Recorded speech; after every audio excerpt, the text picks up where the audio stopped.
અમરેલી જિલ્લામાં ભાજપમાં ફરી એકવાર ભડકાની સ્થિતિ જોવા મળી રહી છે। લીલિયા તાલુકા પંચાયતના 2 સદસ્યોએ અચાનક રાજીનામા આપી દેતા ખળભળાટ મચ્યો છે।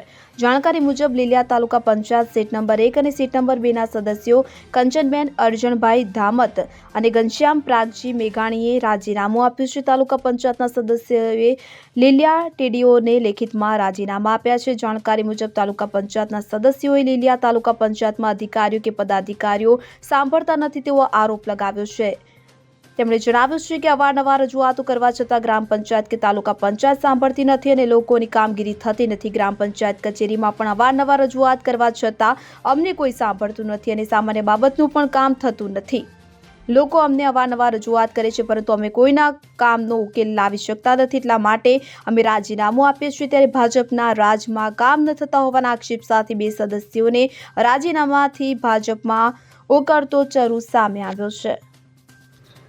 સાહેબ, આજ રોજ 2 તાલુકા પંચાયતના સદસ્યોએ રાજીનામા આપ્યા। કયા કારણોસર રાજીનામા આપ્યા જરા જણાવશો? તાલુકા પંચાયતના સદસ્ય કંચનબેન અરજણભાઈ ધામત અને ઘનશ્યામભાઈ પ્રાગજીભાઈ મેઘાણી દ્વારા અત્રેની તાલુકા પંચાયતમાં લેખિત પત્ર પાઠવી અને તેમના રાજીનામા પત્ર રજૂ થયા છે।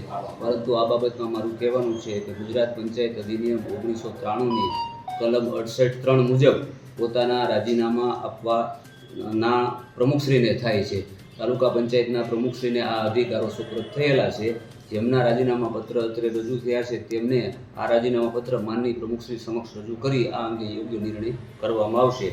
હાલ આ બાબતે અમારી કોઈ જાણ હેઠળ નથી કે તેઓ કયા કારણોસર રાજીનામું આપેલ છે।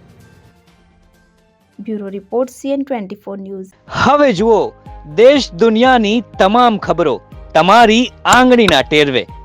ઉઠાવો મોબાઈલ અને Google Play Store પરથી ડાઉનલોડ કરો અમારી CN24 ન્યૂઝ મોબાઈલ એપ।